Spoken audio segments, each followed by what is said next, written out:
One of the biggest storylines coming out of the Celtics Game 2 loss to the Miami Heat was the post-game locker room altercation. I'm Sierra Goodwill here with Bobby Manning. A day after, there's now been some clarification and some reports about what actually went down when Marcus Smart was heard screaming and swearing leaving the locker room after the game. According to The Athletic, it was Jaylen Brown and Marcus Smart who were getting into it. Jaylen Brown essentially trying to calm down Marcus Smart, and there were some teammates that had to get in between them. Nothing got physical. And then we learned that Brad Stevens held a late meeting with the leaders of the team. So both of those guys, Smart and Brown, as well as Kemba Walker and Jayson Tatum, to kind of diffuse the situation. Knowing this now, does it make you feel better about the situation? No. I felt pretty good coming out of last night. It's only 2-0.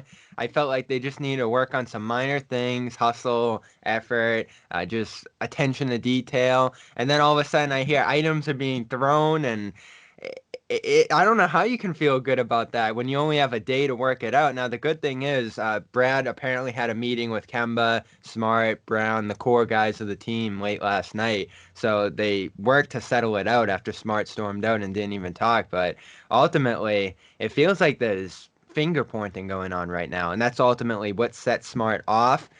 Probably deservedly so after last night, but the fact is the Celtics haven't been together through the first two games. Defensively, offensively, they're all over the place when it comes to their game plan, and it's just shades of what we saw last year.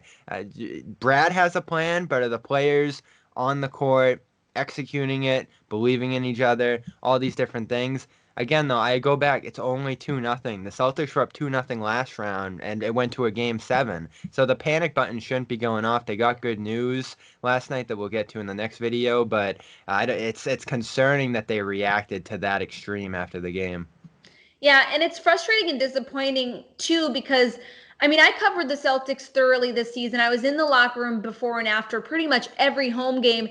And this team really loves each other, or I thought they did. They really got along great. You see them on social media hanging out outside of work.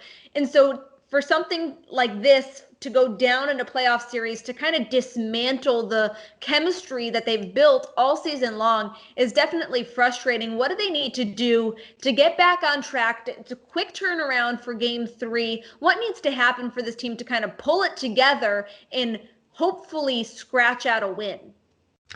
They're gonna have to get through the emotion ultimately. Like the last 3 days, we put extra attention on last night, but you have Daniel Tice talking about they keep getting caught up with the officiating and they can't seem to get past that. We've talked about that all postseason.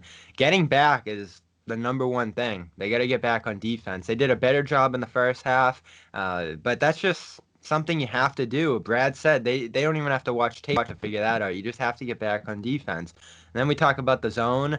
The zone statistically does seem to be bothering them a little bit. They attacked it in a good way, but these are just the little things they have to get through that they seemingly can. They have all the personnel in the world. We'll get to some of the personnel that's coming back, but they can they can do this. Like Miami isn't levels and heads above them in talent, and Eric Spoelstra said it last night too.